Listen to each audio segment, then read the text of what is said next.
Hello guys, good morning, good morning.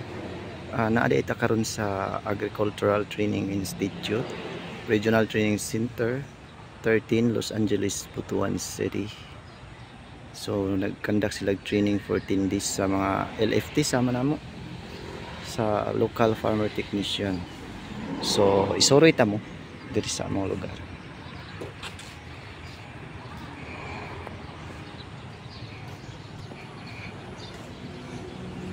So entrance pa lang na namin nindot nga makita nga tanong or unsa man pangalan sa inyo Batitina nindot diba.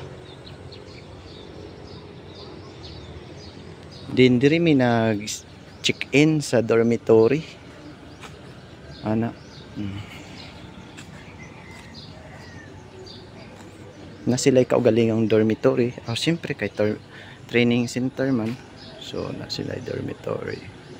So maadto ta sa ilahang mga tanom, isuroy ta mo sa ilang mga tanom. So siyempre wala pa man sila ka ang uban niya tanom dili present kay siyempre wala man siya ka kuan. Wala man ka say kuan ani. Kay harvested pa ang uban.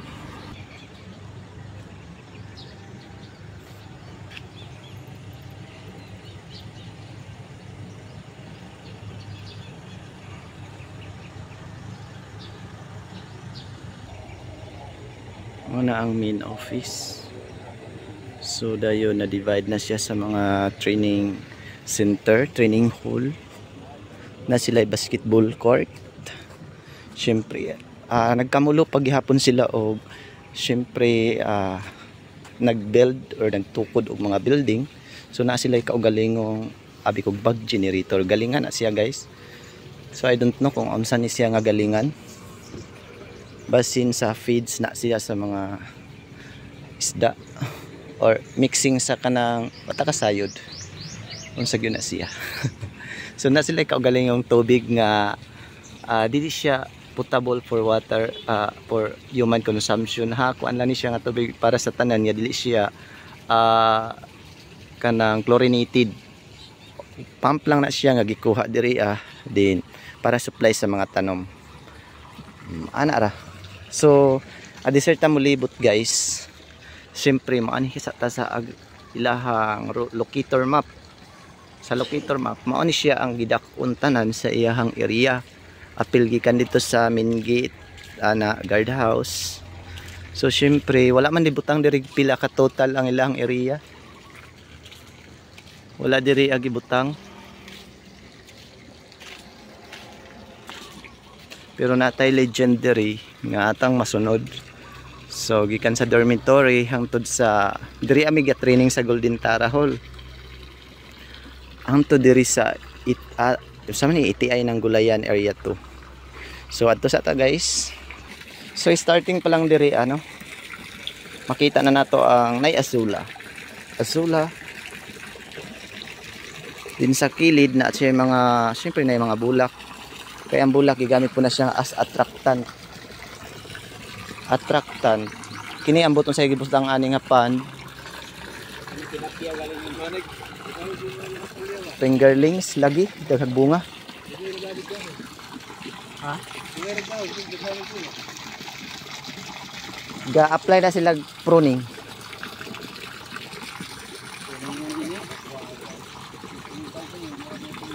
No, di ba? Nay mga gulay din naapod ta sila makita nga mga ngani makaingon tag palamuti additional na ni siya nga murag decoration panindot sa kanang view pero ang purpose ani usa po ni siya nga attractant sa mga pest nga responsible nga mudaot ani guys responsible gyud ana dito kay kini siya o tanawa sa makita ninyo maayo siya og lindog maayo siya view healthy di ba. Nganong healthy ang tanom tungod kay complete man ang iyang gikaon. Dili man ang tanom ang ato ang ginapakaon og abono. Siyempre ang atong una bahugan og abono ang yuta. Kay ang tanom mosop-sop man dito sa yuta. Mao gina siya. So ang atong atimanon ang maong yuta. So dapat ang yuta pakanon nato kompleto nga nutrients kay aron niya pagkaon, pagsopsop sa kanang tanom, syempre kompleto ang iyahang masuyop ana. So like for example guys, mo ni ilahang soil media gigamit kung maghimo sila o ibutang ni sa seedlings tree ana. So wala man ko kasayod og unsa ni ang ilahang kuan ho kanang materials nga gigamit, pero na feel na ko syempre naa siya coco peat, din naa siya garden soil, dayon syempre naagid pud ni siya kanang sand para nga dili siya mag-stay ang tubig, para nga ma-maintain lang ang moisture. So pag ana dito okay ra kayo guys, dili kay siya mo hold bitaw kay di man pud kay sprout og dali ang gamot. So ang tanom, ang seedling pwede siya nga ma-stress or dili siya maka-continue sa pagtubo. Mo ni siya kasagaran ginagamit.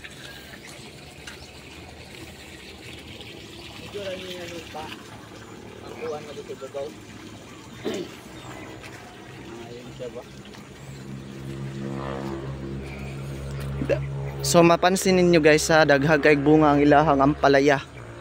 So ga-apply ni siya pruning or cutting, wa ni siya gapadaghan sa iyahang talbos ana.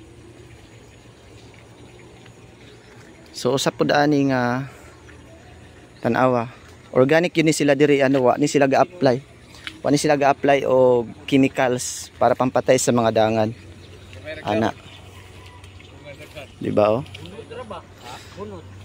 So mas daghan ang kumpara kung makita pa lang ninyo no, kung maiha pa lang yun ninyo, mas daghan ang giputos nga bunga kumpara sa dahon. Pero kapoy naman mag-ihap og dahon guys. Mao na nga tuon na lang yun mo sa nag-vlog, tuon na lang mo sa host. Mao nga usa ni siya nga sample or ipakita na ko sa inyo nga syempre gatimanin nila through sa paghatag og maayo nga or complete nutrients nga gamit ra pud ang mga organiko nga pataba ana dito di ba, cultivate nila. Din ang distansya nga ilang gihimo sa kanang kuan is nasa mga, ang uban nasa 1 meter ang distance sa ampalaya ana. Mao gyud na distansya nga iyang gihimo. Din ang ilalom gibutangan pa niya og lain niya mga tanom. Siyempre usa ni siya nga gi-introduce nako ang murag DIY gihapon. So naapa ta diri nga side no, kay ang ato pong itanom diri nga area kining sa ilalom sa bitter gourd or ampalaya, kato pong mo fit pod siya sa area nga pwede siya mabuhi or makaproduce siya og production nga shaded sa shaded areas. Kini pwede man siya makaproduce kay di man pud siya totally shaded yun kay naman po adlaw diri nga side.